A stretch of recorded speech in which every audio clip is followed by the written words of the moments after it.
दोस्तों नमस्कार, ये है मार्गदर्शन फॉर सिविल सर्विसेज। मैं अनुराग चौधरी। दोस्तों, नागरिक शास्त्र अथवा राजनीति विज्ञान के महत्वपूर्ण प्रश्नों के अंतर्गत इस वीडियो में प्रस्तुत है संप्रभुता से संबंधित महत्वपूर्ण प्रश्नों का भाग 2, जो आपके आगामी परीक्षाओं के लिए बहुत ही उपयोगी है। प्रश्नों को सॉल्व करते समय हम उनकी व्याख्या भी करेंगे ताकि आप प्रश्नों को आसानी से समझ सकें और जो महत्वपूर्ण तथ्य हैं उनको तैयार कर सकें। तो आइए कंटिन्यू करते हैं। राजनीतिक सिद्धांत के अंतर्गत संप्रभुता से संबंधित महत्वपूर्ण प्रश्नों का भाग 2। पहला प्रश्न है, निम्नलिखित में से कौन ऑस्टिन के संप्रभुता सिद्धांत का कटुतम आलोचक है? ऑप्शन है सर हेनरी मैन, हॉब्स, बोदा या लास्की। तो सही उत्तर कौन सा हो जाएगा? सही उत्तर Sir Henry Maine, option A. दोस्तों याद रखिएगा, ऑस्टिन के संप्रभुता सिद्धांत की कटु आलोचना हेनरी मैन ने अपनी पुस्तक अर्ली हिस्ट्री ऑफ इंस्टीट्यूशंस में की है। हेनरी मैन के अनुसार संप्रभुता निश्चित और श्रेष्ठ मानों में नहीं रहती। उसने कहा है कि इतिहास के पन्ने पलटने पर भी हमको ऐसे प्रधान के उदाहरण नहीं मिलते हैं। और गिलक्राइस्ट के अनुसार ऑस्टिन के सिद्धांत की कठिनाइयां दूर हो जाती हैं यदि हम कानूनी संप्रभुता और राजनीतिक संप्रभुता के भेद को ध्यान में रखें। तो याद रखिएगा, ऑस्टिन के संप्रभुता सिद्धांत की कटुतम आलोचना सर हेनरी मैन के द्वारा की गई है। अगला प्रश्न है, निम्नलिखित में से किसने विधि के शासन के सिद्धांत को प्रतिपादित किया है? तो उत्तर है डायसी, ऑप्शन ए। दोस्तों याद रखिएगा, विख्यात ब्रिटिश न्यायवेत्ता डायसी ने अपनी कृति introduction to the study of the law of constitution के अंतर्गत इंग्लैंड के संविधान को विधि के शासन की संज्ञा दी थी। इसलिए विधि के शासन के सिद्धांत को प्रतिपादित करने वाले वो पहले विचारक हुए। अगला प्रश्न है, किस राजनीतिक विचारक ने राजनीतिक संप्रभुता की अवधारणा सर्वप्रथम प्रस्तुत की थी? ऑप्शन है बोदा, ऑस्टिन, डायसी या फिर डुगवी। तो सही उत्तर क्या हो जाएगा? Dicey, option C. दोस्तों एवी डायसी के अनुसार लोकतांत्रिक शासन की प्रणाली वाले देशों में कानूनी दृष्टि से संप्रभुता संसद के हाथों में रहती है, लेकिन राजनीतिक दृष्टि से संप्रभुता का सूत्र सर्वसाधारण के हाथों में रहता है, क्योंकि कानूनी संप्रभुताधारी सर्वसाधारण की इच्छा का प्रतिनिधित्व करता है। अगला प्रश्न है, कानूनी तथा राजनीतिक संप्रभुता के मध्य भेद किया गया था किसके द्वारा? ऑप्शन है बोदा द्वारा, एवी डायसी के द्वारा, ऑस्टिन के द्वारा या लास्की द्वारा। तो सही उत्तर कानूनी और राजनीतिक संप्रभुता के बीच का भेद एवी डायसी के द्वारा किया गया था। दोस्तों डायसी का मानना है कि विधिवेत्ता जिसे संप्रभुताधारी मान्यता देता है उसके पीछे एक दूसरा प्रभुसत्ताधारी छुपा होता है, जिसके सामने कानूनी संप्रभुताधारी को भी झुकना पड़ता है।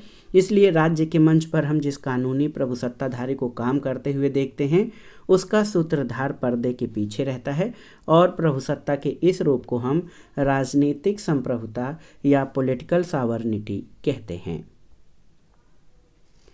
अगला प्रश्न है, विधिक संप्रभुता और राजनीतिक संप्रभुता में अंतर किसने बताया है? तो आप जानते हैं एवी डायसी ने। दोस्तों सबसे पहले एक विचारक हैं एवी डायसी। इन्होंने विधिक संप्रभुता और राजनीतिक संप्रभुता में अंतर लोकतांत्रिक शासन प्रणाली के संदर्भ में बताया, जहां विधिक संप्रभु संसद है और राजनीतिक संप्रभु निर्वाचक गण हैं, उनकी इच्छा का प्रतिनिधित्व करता है। अगला प्रश्न है, इनमें से कौन संप्रभुता की बहुलवादी अवधारणा से नहीं जुड़ा है? आपको बताना है। मेटलैंड, क्रैब, दुर्खीम या हीगल। तो सही उत्तर क्या हो जाएगा? दोस्तों पूछा गया है संप्रभुता की बहुलवादी अवधारणा से कौन नहीं जुड़ा है, तो सही उत्तर हीगल हो जाएगा। हीगल ने राज्य को पृथ्वी पर ईश्वर का अवतरण कहकर न केवल भौतिक रूप से बल्कि आध्यात्मिक रूप से भी राज्य को महान बना दिया है। हीगल आदर्शवादी विचारक है। उसने एकलवाद को स्वीकार करके राज्य को सर्वशक्तिमान बना दिया है। तो इस तरह से आप देखिए कि हीगल जो है बहुलवादी अवधारणा से नहीं जुड़ा है, जबकि मेटलैंड, क्रैब और दुर्खीम आदि विचारक ये संप्रभुता के बहुलवादी विचारधारा से संबंधित हैं।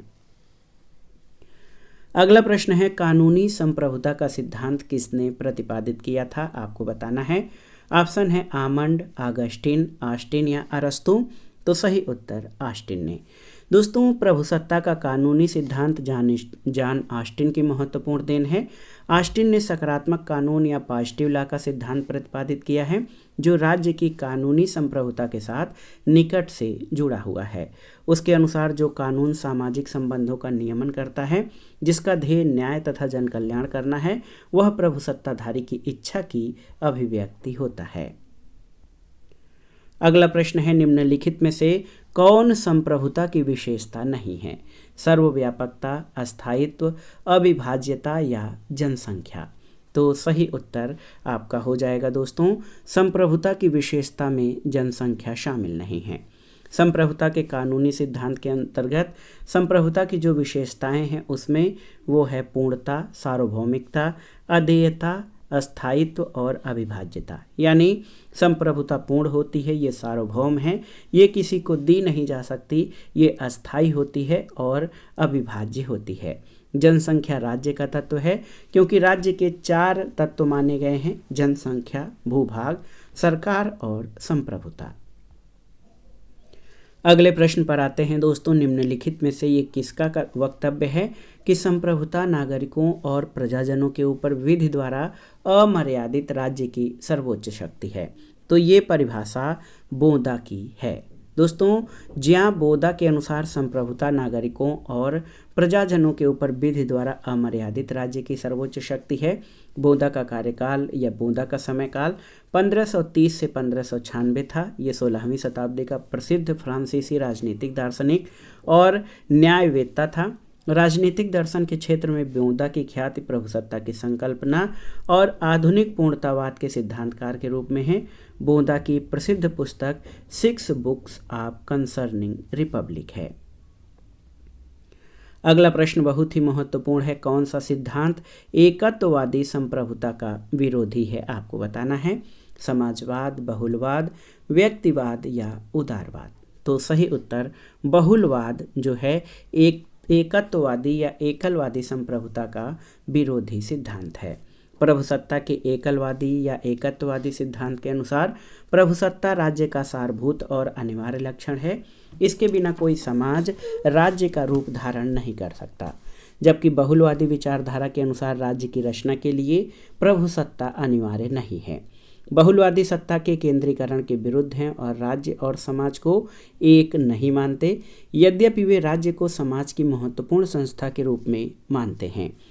दोस्तों, बहुलवादी राज्य की अखंड असीम संप्रभुता को अस्वीकार करते हैं और समाज की अन्य संस्थाओं और समूहों में प्रभुसत्ता की भागीदारी देना चाहते हैं। इस तरह से वे सांकेतिक अथवा नाममात्र की संप्रभुता में विश्वास करते हैं। प्रमुख बहुलवादी विचारकों में Leo Duguit, Hugo Krabbe, Harold J Laski, Ernest Barker, A D Lindsay और रॉबर्ट एम मैकाइवर हैं। अगला प्रश्न है, बहुलवादी महत्व देते हैं किसको? आपको बताना है। ये बहुत ही महत्वपूर्ण प्रश्न है। सरकार को, राज्य को, समूहों और संगठनों को, सरकार को या फिर न्यायपालिका को? तो याद रखिएगा, बहुलवादी समूहों और संगठनों को महत्व देते हैं।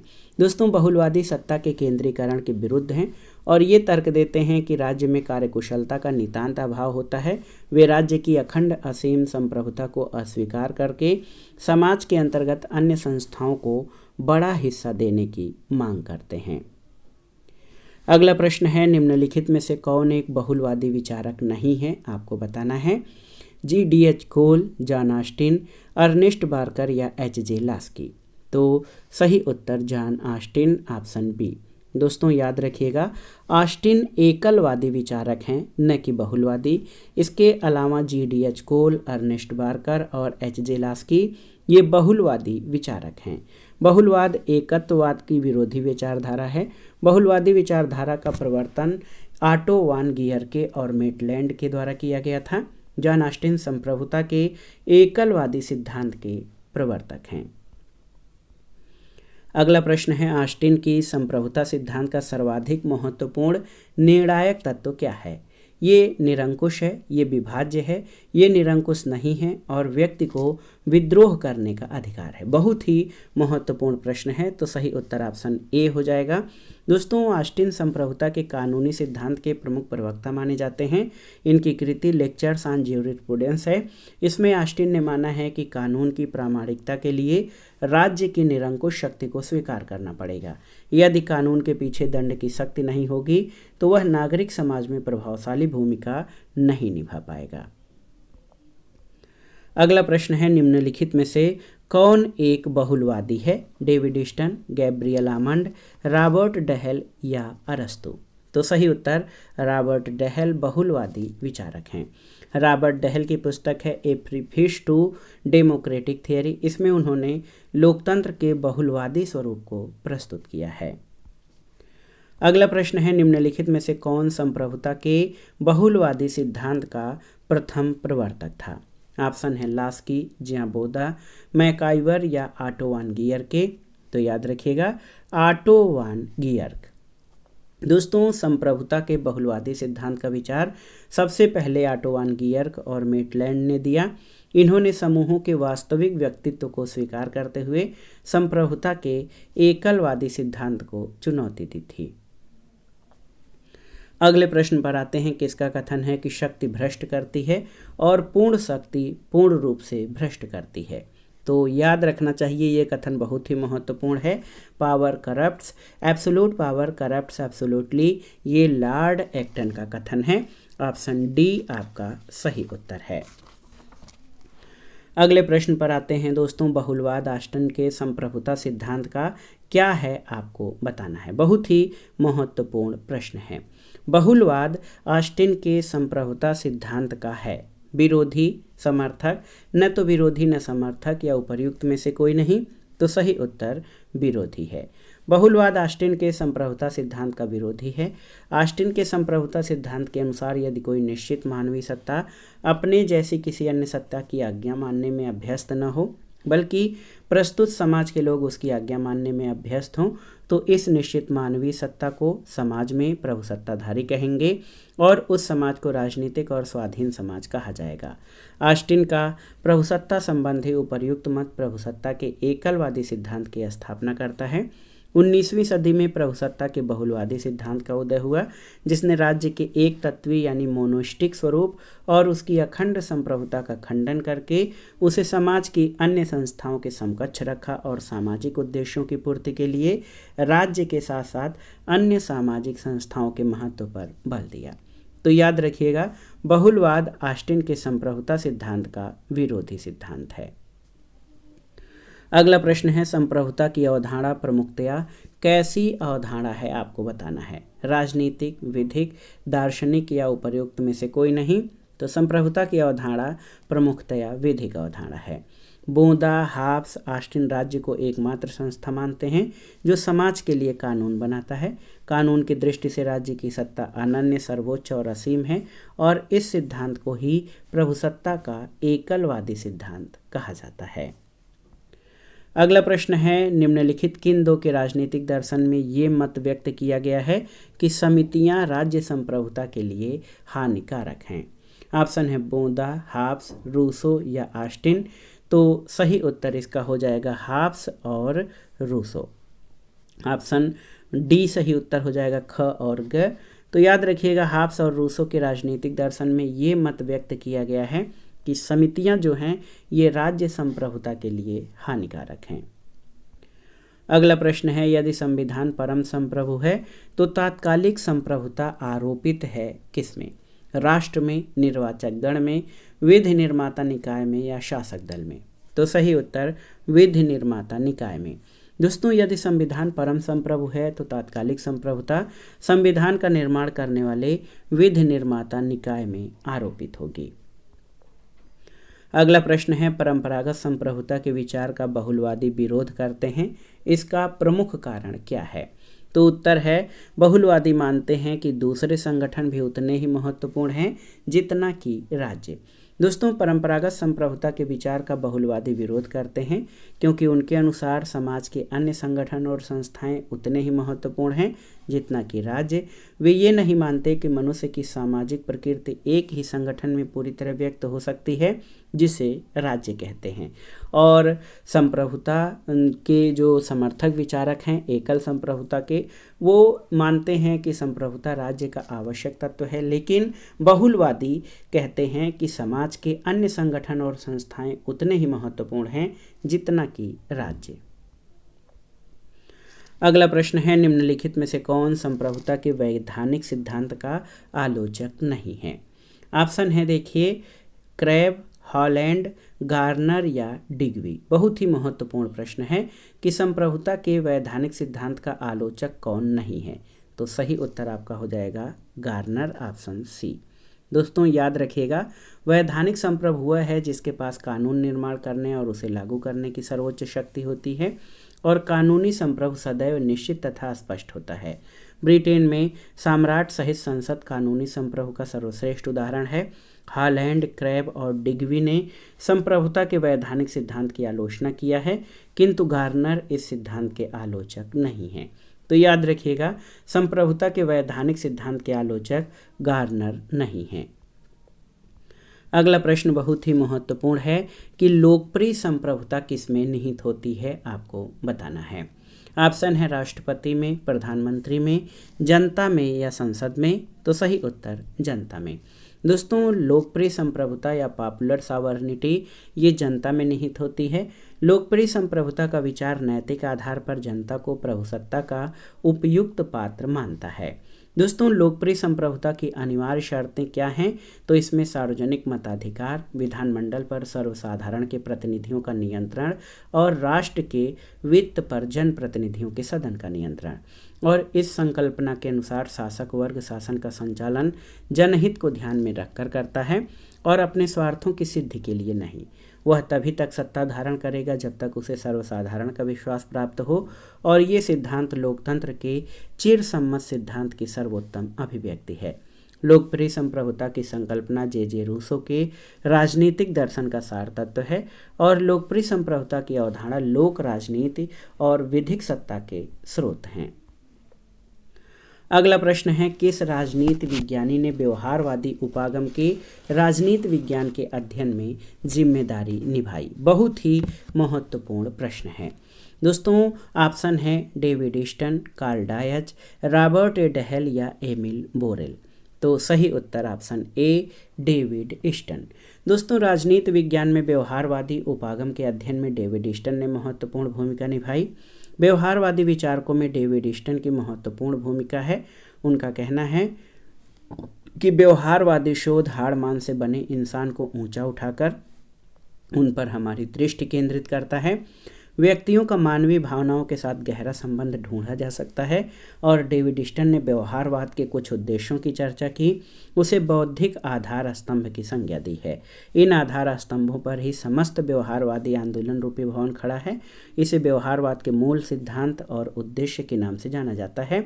इसमें क्या क्या चीज़ें शामिल हैं? तो व्यवहारवाद के मूल सिद्धांतों में नियमितताएं, सत्यापन, तकनीक, इसके अलावा आप देखिए कि परिमाणीकरण, मूल्य क्रमबद्धीकरण, शुद्ध विज्ञान और समायोजन शामिल है।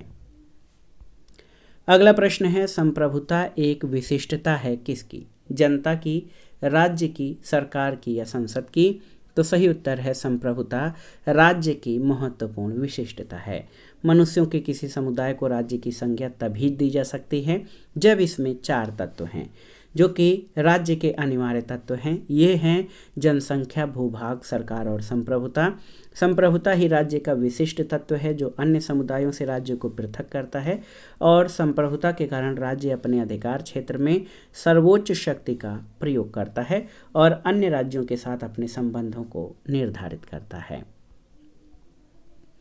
अगला प्रश्न है, निम्नलिखित में से कौन लौकिक संप्रभुता का समर्थक नहीं है? John Austin, Rousseau, Lord Bryce या गिलक्राइस्ट? तो सही उत्तर जॉन ऑस्टिन। दोस्तों रूसो, लॉर्ड ब्राइस और गिलक्राइस्ट लौकिक संप्रभुता या लोकप्रिय संप्रभुता के समर्थक हैं, जबकि ऑस्टिन वैधानिक संप्रभुता के समर्थक हैं। एक बहुत ही महत्वपूर्ण प्रश्न बार बार परीक्षाओं में पूछा गया है कि जितनी संप्रभुताएं होती हैं उतने ही राज्य होते हैं, ये विचार किस लेखक का है? गैटिल, डायसी, गार्नर या मैकाइवर? तो याद रखिएगा ये विचार गैटिल का है। दोस्तों, संप्रभुता ही वह तत्व है जो राज्य को अन्य समुदायों से पृथक करता है। संप्रभुता अविभाज्य है, इसका विभाजन नहीं किया जा सकता।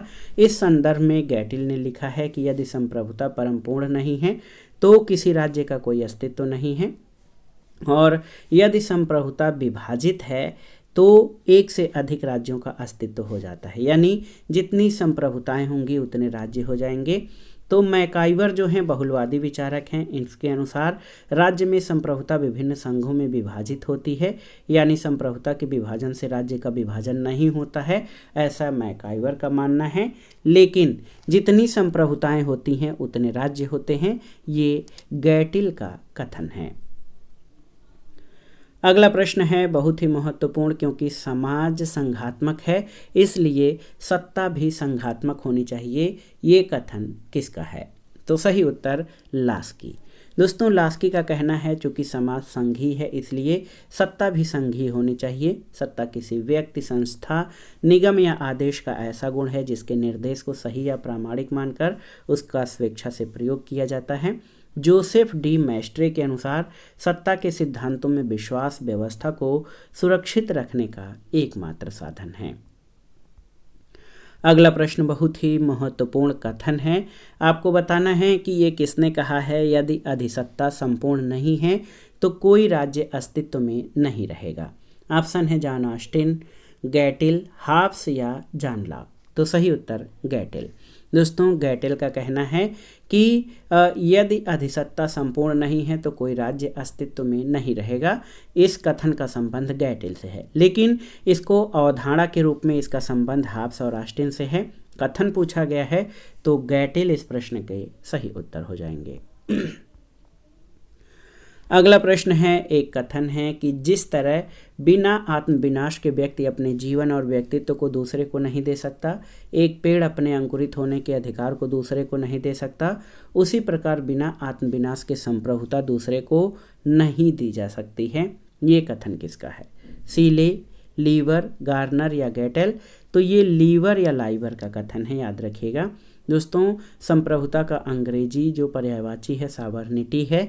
ये लैटिन शब्द सुपर और एनस से मिलकर बना है। इसका अर्थ सर्वोच्च शक्ति है, यानी संप्रभुता राज्य की सर्वोच्च शक्ति है। इसकी जो विशेषताएं हैं, निरंकुशता, मौलिकता, सर्वव्यापकता, अस्थायित्व, अपृथक्करणीयता, अनन्यता और अविभाज्यता है। संप्रभुता को अपृथक्करणी बताते हुए गार्नर ने कहा है कि संप्रभुता राज्य का व्यक्तित्व और उसकी आत्मा है। जिस प्रकार मनुष्य का व्यक्तित्व अदेय है और बिना वह किसी दूसरे को नहीं दे सकता, उसी प्रकार राज्य की संप्रभुता भी किसी अन्य को नहीं दी जा सकती। इस बात को लाइबर ने इन जो है सुंदर शब्दों में व्यक्त किया है। अगला प्रश्न है, संप्रभुता नागरिकों और शासितों के ऊपर ऐसी शक्ति है जिस पर कानून का कोई बंधन नहीं है। ये कथन किसका है? हाब्स, ऑस्टिन, बोंदा या फिर लॉक? तो सही उत्तर है ये कथन दोस्तों बोंदा का है। ऑप्शन सी आपका सही उत्तर हो जाएगा, याद रखिएगा। दोस्तों, संप्रभुता राज्य का आवश्यक तत्व है। इसके अभाव में किसी मानवीय समुदाय को राज्य की संज्ञा नहीं दी जा सकती। यही वह तत्व है जो राज्य को अन्य समुदायों से भिन्न बनाता है। संप्रभुता की परिभाषा देते हुए बोंदा ने अपनी पुस्तक 6 बुक कंसर्निंग रिपब्लिक में लिखा है कि संप्रभुता नागरिकों और प्रजाजनों के ऊपर ऐसी शक्ति है जिस पर कानून का कोई बंधन नहीं होता है। संप्रभुता के अन्य विचारक और उनकी परिभाषाओं को देख लेते हैं। तो देखिए, ग्रोशियस का कहना है कि संप्रभुता उस व्यक्ति की सर्वोच्च शक्ति है जिसके कार्य किसी अन्य के अधीन नहीं होते और जिसकी इच्छा कोई टाल नहीं सकता। ये शासन करने की नैतिक शक्ति है। बर्गेस एक विचारक हैं, उनका मानना है कि संप्रभुता जनता तथा जनता के सभी संगठनों के ऊपर मौलिक, निरंकुश और असीमित शक्ति है। जेलिनेक के अनुसार संप्रभुता राज्य का वह गुण है जिसके कारण वह अपनी इच्छा के अलावा किसी दूसरी इच्छा या बाहरी आदेशों से बाध्य नहीं है। ब्लैकस्टोन के अनुसार संप्रभुता वह अनिवार्य सर्वोच्च और अनियंत्रित शक्ति है जिसमें सर्वोच्च कानूनी शक्ति निवास करती है।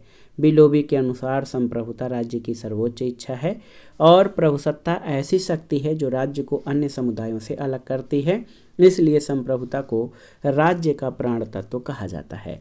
संप्रभुता की प्रारंभिक झलक हमें अरस्तु और मैकियावेली के विचारों में मिलती है, लेकिन फ्रांसीसी राजनीतिक दार्शनिक और न्यायशास्त्रवेत्ता जीन बोंदा ने 16वीं शताब्दी में एक सिद्धांत के रूप में इसकी समुचित व्याख्या की, इसलिए बोंदा को संप्रभुता का जनक होने का श्रेय प्राप्त है। अपनी पुस्तक 6 बुक कंसर्निंग रिपब्लिक में वो कहता है कि संप्रभुता नागरिकों और शासितों के ऊपर ऐसी शक्ति है जिस पर कानून का कोई बंधन नहीं है, और बोंदा के इन विचारों को अल्थ्यूजियस, ह्यूगो ग्रोसियस, हाफ्स, जॉन ऑस्टिन आदि विचारकों ने आगे बढ़ाया। यह ऑस्टिन के नेतृत्व में अपने चरम उत्कर्ष पर पहुंच गई थी। नागरिकों और प्रजाजनों के ऊपर विधि से अमर्यादित सर्वोच्च शक्ति संप्रभुता की यह परिभाषा किसने दी है? तो उत्तर है बोंदा ने। बोंदा ने संप्रभुता को परिभाषित करते हुए लिखा है कि ये नागरिकों और प्रजाजनों पर विधि से अमर्यादित सर्वोच्च शक्ति है। बोंदा ने संप्रभुता पर कानूनी दृष्टिकोण से विचार किया है, और आप जान लीजिए कि प्रभुसत्ता का कानूनी दृष्टिकोण सबसे पहले बोंदा और हाफ्स ने स्पष्ट किया और बाद में बेंथम और ऑस्टिन ने इसकी विस्तृत व्याख्या की है। बोंदा अमर्यादित संप्रभुता सिद्धांत के समर्थक हैं। अमर्यादित संप्रभुता असीम, अदेय, अस्थायी और अपृथक्करणीय होती है। संप्रभुता ने के कानूनी दृष्टिकोण के अनुसार संप्रभु विधि निर्माता है और वह मानव निर्मित विधि से सीमित नहीं है। यद्यपि बोंदा अमर्यादित संप्रभुता के सिद्धांत का प्रतिपादन करते हैं, फिर भी वह ईश्वरीय कानूनों, प्राकृतिक कानूनों और अंतर्राष्ट्रीय कानूनों से संप्रभु को सीमित मानते हैं। अगला प्रश्न है, संप्रभुता के विधिवादी सिद्धांत का प्रमुख प्रवक्ता निम्नलिखित में से कौन था? लॉक, रूसो, ऑस्टिन या बोंदा? तो सही उत्तर ऑस्टिन। दोस्तों आप जान लीजिए, बोंदा, ग्रोसियस, हाफ्स, रूसो और ऑस्टिन के अनुसार राज्य एकमात्र ऐसी संस्था है जो समाज के लिए कानून बनाती है और कानून की दृष्टि से राज्य की सत्ता अनन्य, सर्वोच्च और असीम है। इस सिद्धांत को प्रभुसत्ता का एकलवादी सिद्धांत कहते हैं और इसकी सर्वोत्तम अभिव्यक्ति ऑस्टिन के विचारों में होती है। अगला प्रश्न है, हाफ्स के अनुसार संप्रभु मध्य विभेदीकरण का स्रोत है किसके? अच्छाई और बुराई के, नैतिक और अनैतिक के, न्यायी और अन्यायी के, या उपर्युक्त सभी के? तो सही उत्तर उपर्युक्त सभी।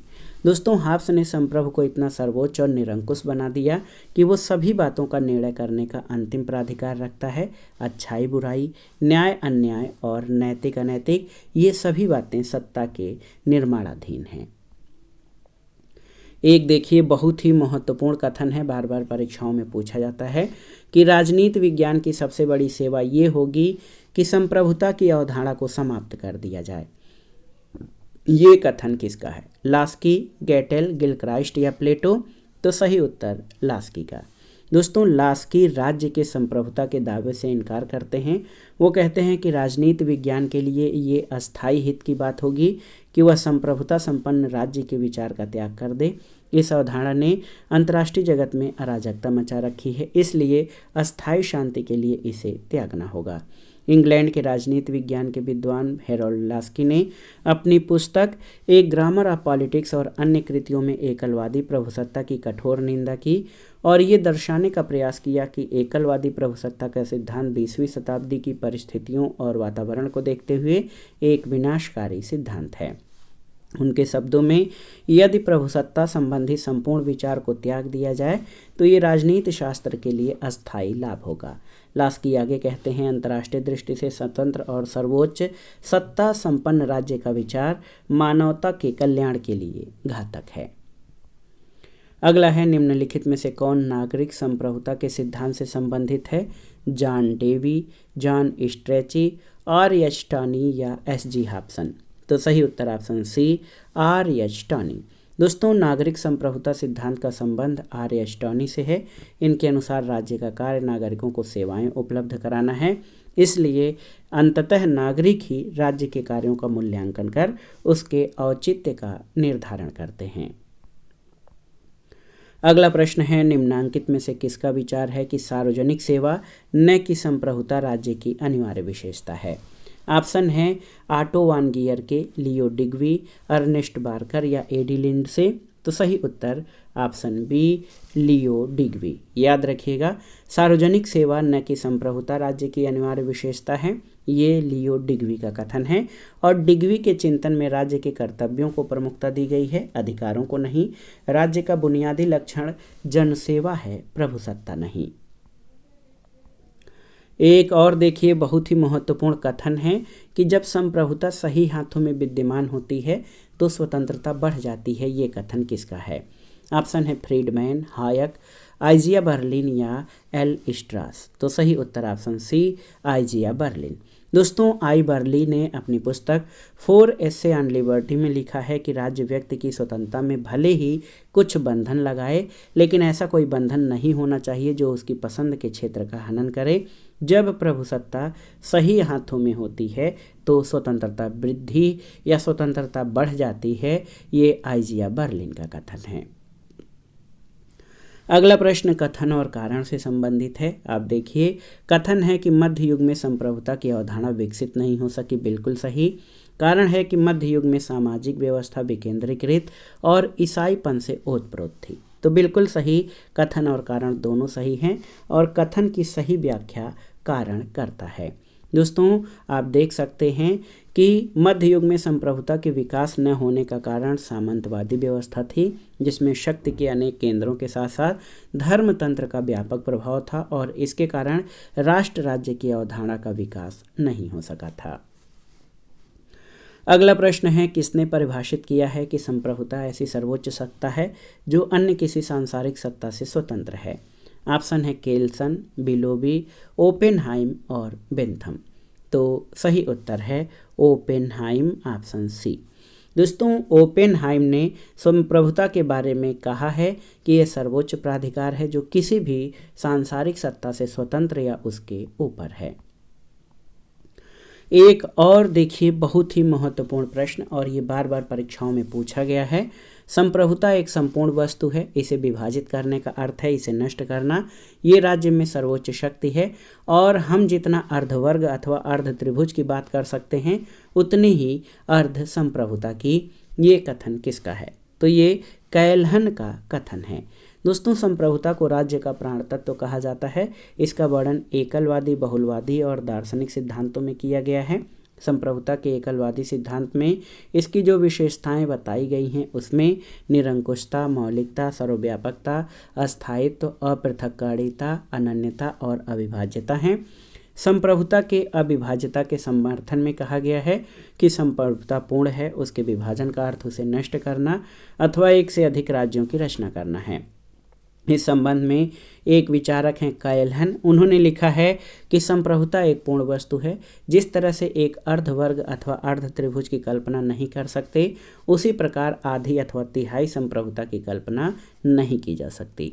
रूसो ने कहा है संप्रभुता का विभाजन केवल एक धोखा है और गैटिल का कहना है कि विभाजित संप्रभुता अपने आप में विरोधाभास है। अगला प्रश्न है, किसने कहा है कि संप्रभु राज्य के दिन अब लद चुके हैं। तो सही उत्तर है ये कथन दोस्तों एडी लिंडसे का है। संप्रभु राज्य के दिन अब लद चुके हैं, लिंडसे का कथन है। और लिंडसे ने परंपरागत संप्रभुता के एकलवादी सिद्धांत की आलोचना करते हुए कहा कि अन्य समुदाय जो व्यक्ति के विकास में राज्य में महत्वपूर्ण भूमिका निभाते हैं, राज्य के समान ही लोगों की निष्ठा प्राप्त करने का अधिकार रखते हैं। तो संप्रभु राज्य के दिन अब लद चुके हैं, एडी लिंडसे का कथन है। दोस्तों, संप्रभुता से संबंधित जो महत्वपूर्ण प्रश्न हैं उनका आखिरी प्रश्न है कि निम्नलिखित में से कौन सी शक्ति की विशेषता नहीं है। ऑप्शन है शक्ति संबंधात्मक होती है, शक्ति एक पक्षी होती है, शक्ति द्विपक्षी होती है और शक्ति स्थिति जन्य होती है। तो इसमें से शक्ति की विशेषता नहीं है कि शक्ति एक पक्षी होती है। दोस्तों, शक्ति संबंधात्मक होती है क्योंकि शासक और शासितों के मध्य संबंध पाया जाता है। शक्ति का एक पक्ष दूसरे पक्ष पर प्रयोग करता है, इसलिए शक्ति द्विपक्षी होती है न कि एक पक्षी। और शक्ति परिस्थिति जन्य होती है, परिस्थितियों में परिवर्तन पर इसका अस्तित्व निर्भर करता है। तो ये था आज का वीडियो संप्रभुता से संबंधित महत्वपूर्ण प्रश्नों का भाग 2, जो आपके आगामी आयोजित की जाने वाली विभिन्न परीक्षाओं जैसे TGT, PGT, LT grade, government inter college प्रवक्ता, गवर्नमेंट डिग्री कॉलेज, उच्चतर शिक्षा असिस्टेंट प्रोफेसर, केंद्रीय विद्यालय संगठन और नेट जेआरएफ नागरिक शास्त्र और राजनीति विज्ञान के लिए बहुत ही उपयोगी है। आप इन प्रश्नों को तैयार कर लीजिएगा। वीडियो आपको कैसा लगा हमें कमेंट बॉक्स में ज़रूर बताइएगा। वीडियो को लाइक करें, शेयर करें और इस चैनल मार्गदर्शन फॉर सिविल सर्विसेज को सब्सक्राइब करें। वीडियो देखने के लिए धन्यवाद दोस्तों। नमस्कार।